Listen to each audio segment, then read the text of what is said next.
next point, as we grow from conflicts to understanding to acceptance, the next point is how do you get them all together? Is balancing. Each relative of mine once said a saying in Kannada, but I'll tell it to you in English. Said, misers make excellent ancestors. And, I kind of differ on that. And I'll start it off by saying how to balance the needs of ours versus our kids, how to balance their security or our security versus their growth. Uh, you know, how do you understand the aspiration of our children versus the expectations of ours? And what should we bequeath? What should they inherit? Is it money? Is it, Aishwaryam has such a broad definition. It's not really money, but it could be health, it's happiness, it's money, it is everything put together. So, maybe Krishnapani would be able to explain more on what Aishwaryam is. But what is it that they really inherit from us as children? Is it what do we want to give them? And wanting to give them, which I will say now, I just put this now in the balancing part instead of keeping it to the conclusion because we're running short of time too. But there is a saying, don't give your children so much that they can do something, but not that much that they can't do anything. So you need to know where to give and where to stop giving, and where you can also treat yourself with respect, and where you have to treat yourself and your partner with the security you all need to grow as an individual. And so the quality of life and the standard of living being balanced together between the parent and the children. This balancing part within ourselves with our partners, and ourselves with our children form a very important part. And it's not easy, there's no easy answers to it, but it's something that all of us should try to strive towards. Binaji, back to you on that. Yeah, all right. So yes, we need to actually balance. There's a whole lot of balancing to be done.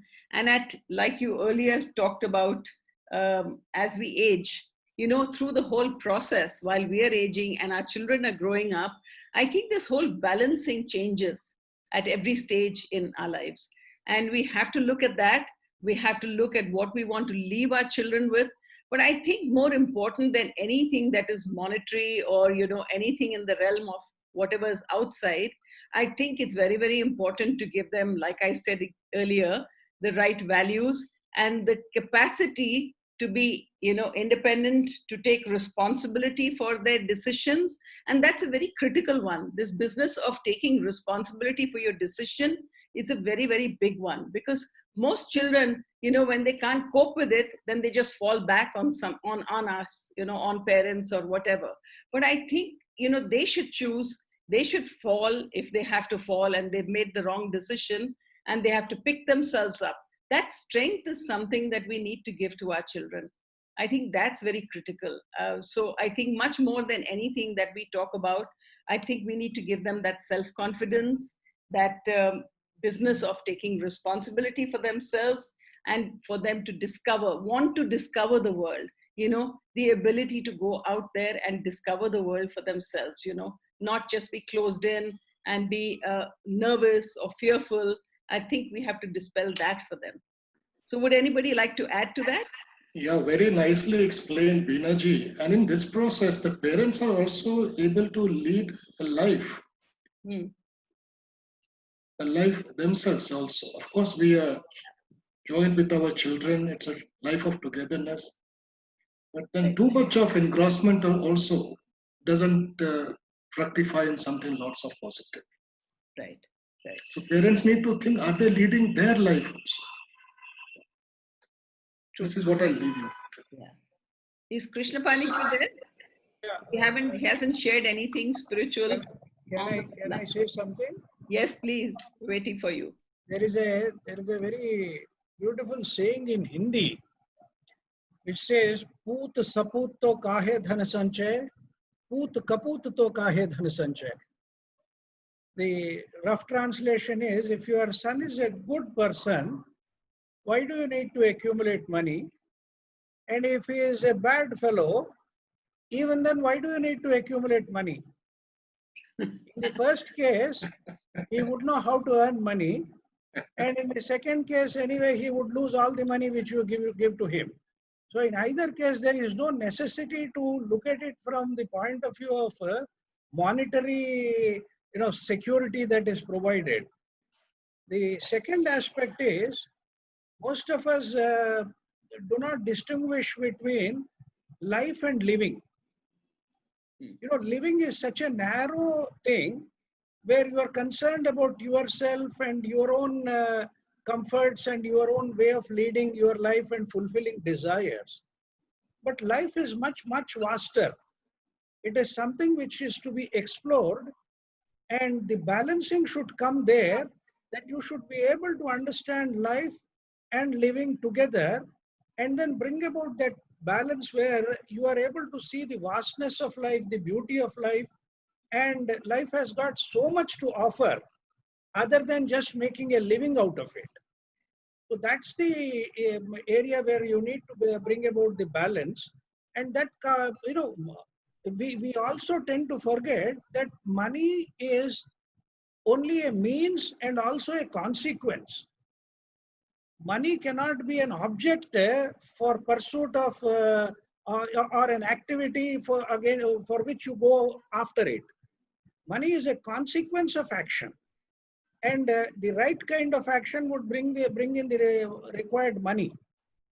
But if our main aim is to pursue money, obviously it means that we are going to give a go by to all value systems.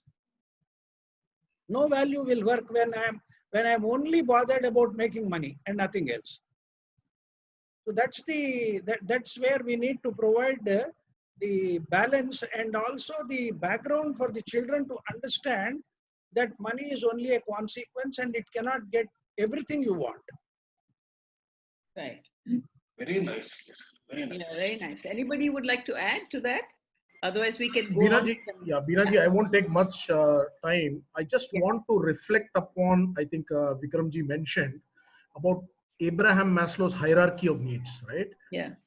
Uh, we start with love and affection, and then, it starts with security, and it goes to a point of, where you need esteem needs, and finally the self-actualization, right? Right. But if we try to tell, and I do respect Krishnapani ji, but if we try to say that money is not everything for somebody starting his corporate career, right? It is very easy for us to tell this after 30 years or 35 years in corporate lives, right? But the moment you are not ambitious or you are not in a corporate setting, is just that first few initial years, you either cut it or you don't. That's the hard reality of life. We can talk whatever we want, right? But my argument or my point is, once you get into that rut, right, I have seen less than 5% of people actually live up to that Abraham Maslow's hierarchy of needs, right? In terms of physiological needs, safety needs, security, love and affection, and then going to your esteem and all the way to self-actualization. I think that also, is an opportunity or an event in the form of the COVID-19 or something that has actually forced this sort of stuff to put the brakes on whatever people have been doing all their lives, to give back that much needed time to their family, rethink what are priorities in life versus being in a rut, right? So I just wanted to leave that, as a thought. Yeah, true. This situation is making us all rethink our priorities and making us, I think there's a lot of bonding that's happening as well.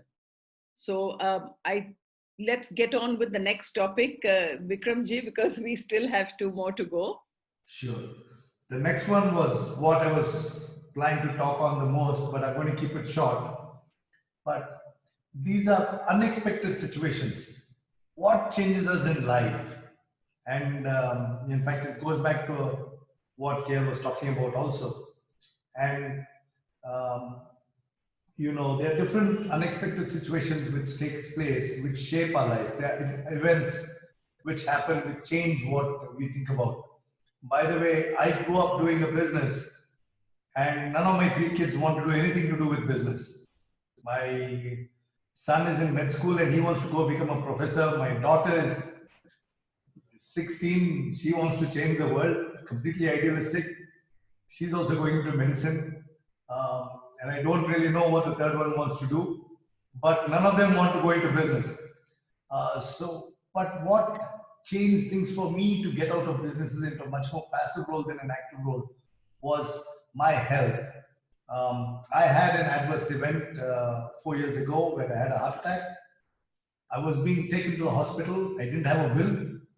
I had not written a will. I didn't know that we were supposed to write a will. I never thought about it. What was I supposed to do? So things of these sort really change your mind and have an impact on what you want to do and where you want to balance, where you say enough is enough, and try to. So unexpected events, situations, whether it's health, conflict, adverse events, and better understanding, all lead to better understanding. My son, at first I thought he would do something else.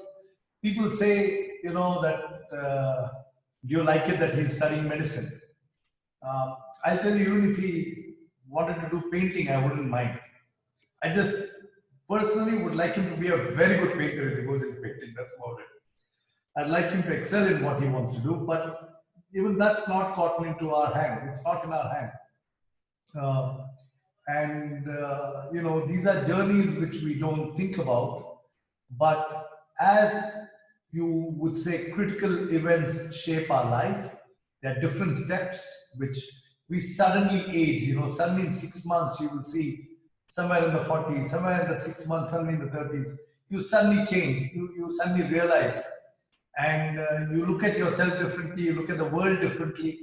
And these are events which I call as unexpected events, but they are events that we should expect and we should be willing to change.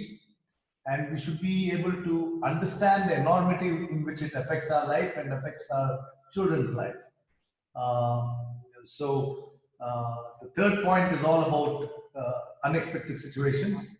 And I'll give it back to you, Binaji, now. All right. Yeah. So yes, of course, I think any adverse or any kind of situation always is like a wake-up call. You suddenly start to realize that what matters, what doesn't matter, and whether you've been going the right way, not going the right way. So yes, it's very important. And it also then suddenly, I think, people who are maybe probably in the business of not spending too much time with their children suddenly realize that, what have I been doing?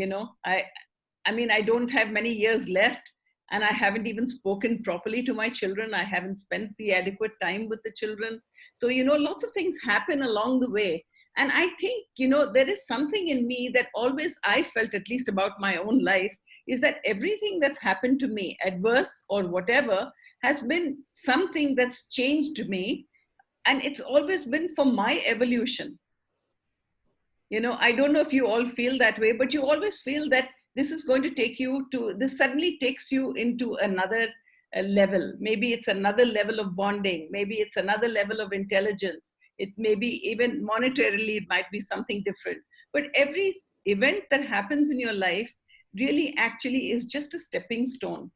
So I think if we also view life like that, we'll be more accepting of what our children are doing or what is happening around us. So anybody would like to add to that with their own experiences or anything? I think you're on mute. Rajshekar sir, you seem to be quiet the whole way through. You want to say something in? I'll ask Rajshekar sir, Rajshekar Nanjappa sir. Murthy, you're also quiet. Do you all want to say something? Go ahead, Murthy. I think the fundamentally, I think especially you and Suresh covered very important points.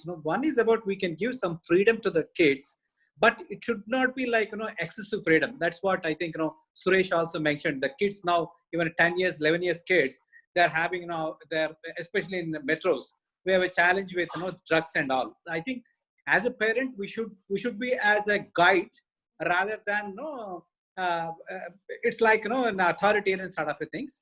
And we should accept, because they're smart, said and done, they're very, very smart. So how we can work, I mean, as a friend and philosopher and guide, and see their things, and parallelly we should be in a position to give them some sort of, the picture. Hey, this is what the path is there. To take this path, this is what the goals, this is what you can achieve. I think broadly, if we can say it, the kids are super smart. The only thing is we have to put them in the right track. Then I think they can do anything in that way. I think you guys have given excellent, I think, points. Nothing to say more than that, Vikram. Thank you so much. Very good session, Vikramji. Lots for us to reflect upon. It's a beautiful journey of parenting. And when we are successful, we see lots to reminisce also, with a smile on our lips. Right. So maybe we can start on some concluding remarks. So Vikramji, would you like to start with some concluding remarks, and then we can ask other people to also sum up whatever they would like to add? You're on mute. The biggest issue that I found when talking to kids is the ability to communicate with the children.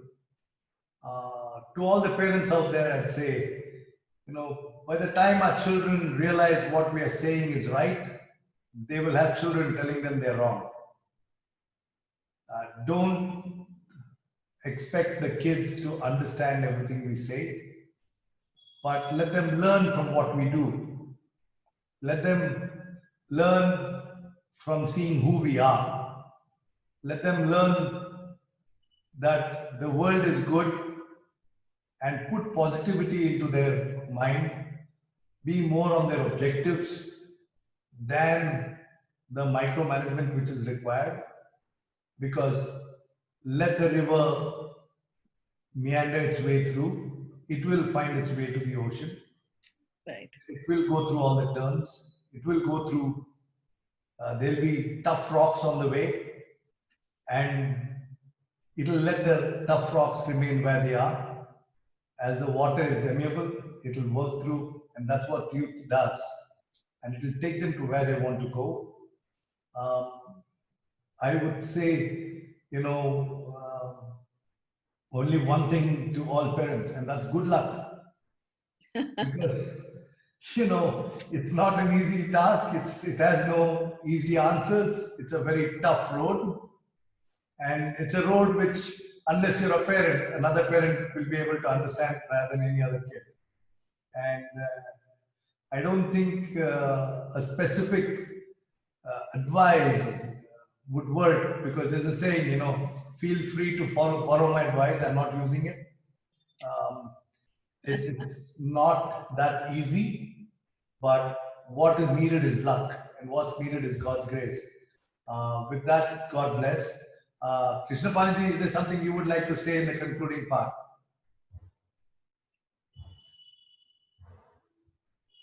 I think this was one of the best, webinars hosted by Rtambhara.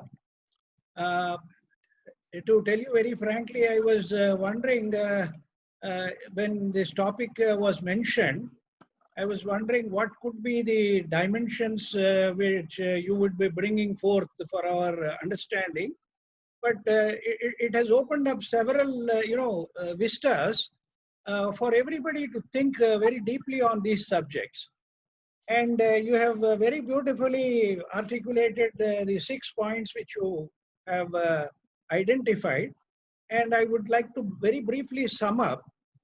The very first point which you mentioned about the why aspect of it, from a spiritual dimension, the why aspect is a cosmic necessity. See, somebody becoming a parent is not necessarily a question of choice. It's a cosmic necessity that brings forth progeny. And there is a very famous Vedic mantra which says Atma vai putra namasi. That means you are bringing forth yourself in the form of your son. A part of you is taking a birth in the form of son, your own son, and yourself is being projected. So that's why they say Atma vai putra namasi. And there's a very interesting convocation address in the Taittiriya Upanishad where the teacher, as a parting remark, parting advice to the students and his disciples, very clearly says that do not break the continuity of progeny. Prajatantum ma vyavachet sihi is again a mantra from the Taittiriya Upanishad which says do not cut the thread of continuity of progeny. So that's a cosmic necessity, and the ashrama of what we call as a grihastha, it is meant for progeny and not for mere sensual enjoyment. So this is the background for the why part of it. The second aspect, as you have very beautifully brought about regarding the expectations, as I mentioned about Khalil Gibran, you don't be too possessive about your children. Don't hold on to them. You allow them to come into the world and live their own life and find out their own innate nature and also how they deal with the environment. In that context, I mentioned about Swabhava and Swadharma. And the third point which you made about this conflict and acceptance, here again, I think Her Excellency Catherine Kiwi had very wonderfully put it, her own experience, where it is necessary to provide the space and time for it, though you are really concerned and there is in some corner of your mind and heart, there is a fear. There is a fear that things may go haywire, but there is this necessity for giving them the space and time. And I would rather put it that we should ask our children to seek their own self-identification. There's a necessity for them to identify themselves. Self-identification is much more important than any identification by the world outside. So that becomes their basis, and they will know their own self-value and self-worth, which will take them forward in life. And then coming to the fourth point, as I said, the balancing part of it is very much important. And there is a cosmic law that ultimately life will catch up with you. Whatever you may do, life will catch up with you. You have to undergo the experiences you are meant to undergo, and whether you like it or not, life will catch up with you. So before life catches up with us, maybe we should open ourselves and be ready to embrace life and then live a fuller life. So that way you are able to bring about a better balance in your own life. And the unexpected things which you mentioned, that's a very beautiful dimension. Actually, at every point or stage of our life, we come across some unexpected situation. As you mentioned about health, somebody may incur a huge financial loss. Somebody may lose his reputation for no reason. Or there could be some reasons where he is, the whole society looks down upon such a person. But the beauty of life is that every crisis provides us with an opportunity. Every crisis should be viewed as an opportunity rather than hold on to the negative aspect of the crisis.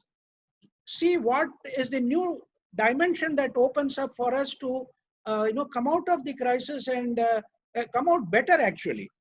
Instead of actually somehow overcoming the crisis, we should become a better person through the crisis and seek the right kind of opportunity which it opens up. And finally, this is something most difficult. As you rightly said, I think there may not be a single parent in this world who can really communicate with his child.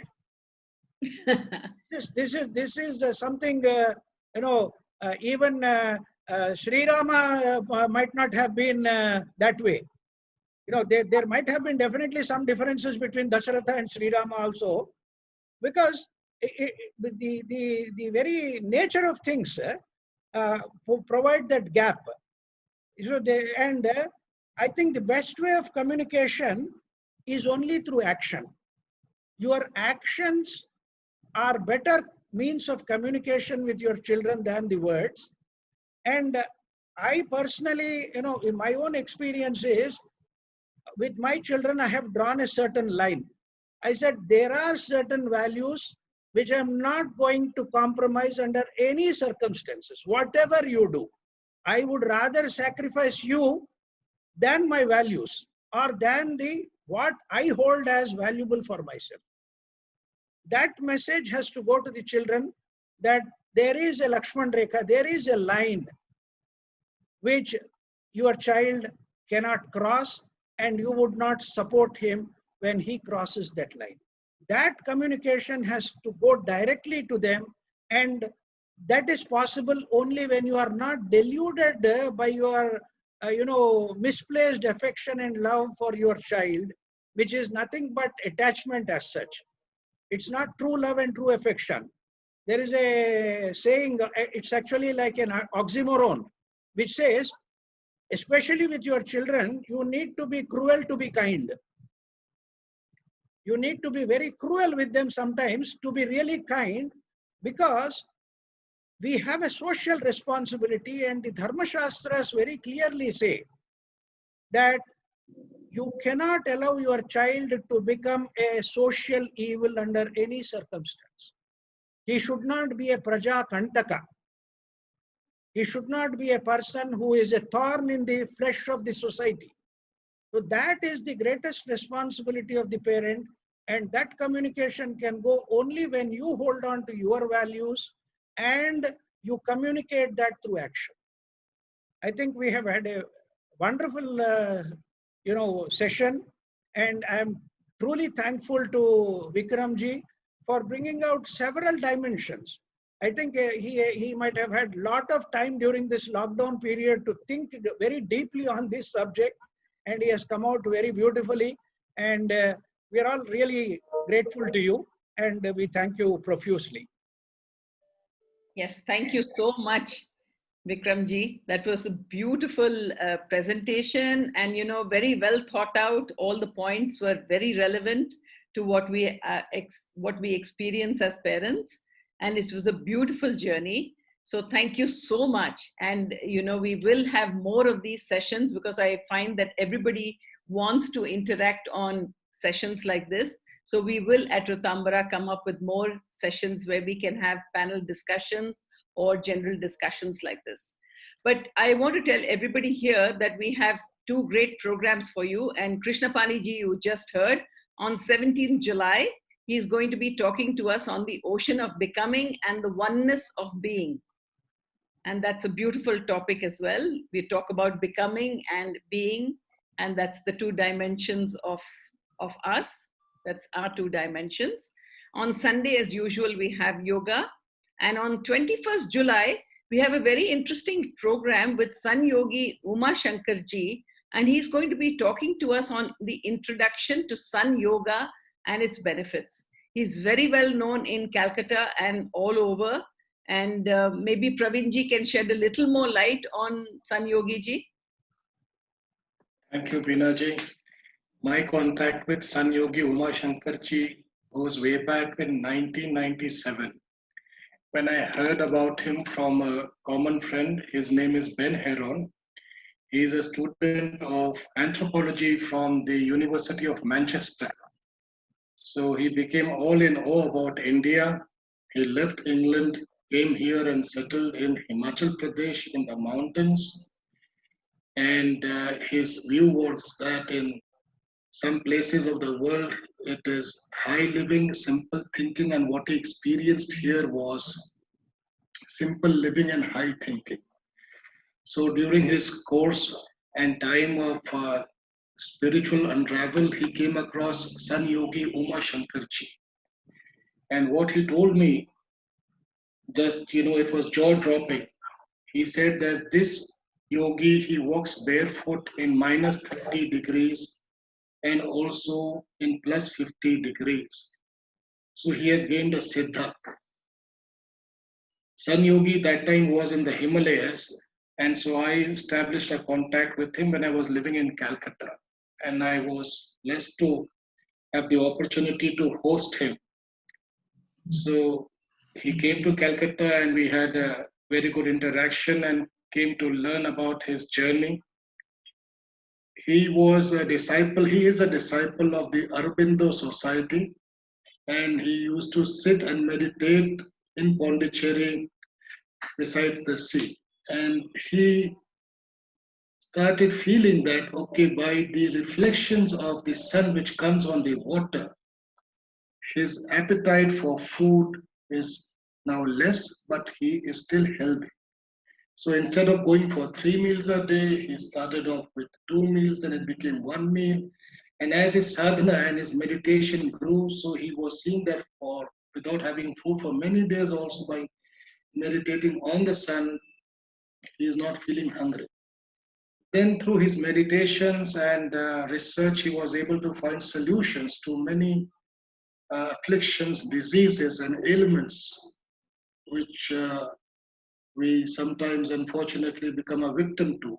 Like he's able to cure diabetes, he's able to cure blood pressure, he also does acupressure. So he has an ashram in Bengal.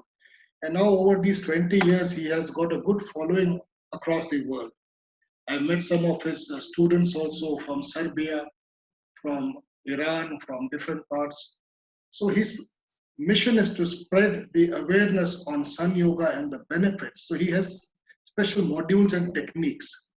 I know that 1 hour will be too short a time, but then he will be able to speak on the bullet points also. And he guarantees a cure for migraine within 3 days. I have a friend who's suffering from migraine and tried all alternative therapies, and through Sun Yoga it got cured. So also I have this evidential thing. So it will be interesting to hear him out. He's also written his autobiography. And yes, I just remember recently Sun Yogi ji went to Hyderabad and he had an audience with Suresh Chukapalli ji and Krishna Fani also. And it was very nice feedback which he gave me. Suresh ji hosted him so nicely, and Krishna Fani ji also had an interactive session with him. There he had gone to take his course at Warangal for the students over there. So this is something very unique. Let me keep something for the suspense. Thank you so much, Praveenji. Yes, so we will be having him on our webinar on the 21st of July at 7 p.m. But now we look forward to your presence on Friday, 17 July to hear Krishnapani ji speak. And then yoga, if you'd like, at 7 o'clock in the morning on Sunday. And then with Sun Yogi ji on 21st of July. So thank you so much once again, Vikram ji, for sparking off these beautiful ideas and thoughts, and this wonderful discussion that we've had on parenting, which I think is always a question mark for all of us. Thank you so much. With that, we conclude today's session. Thank you. Thank you so much also, Suresh.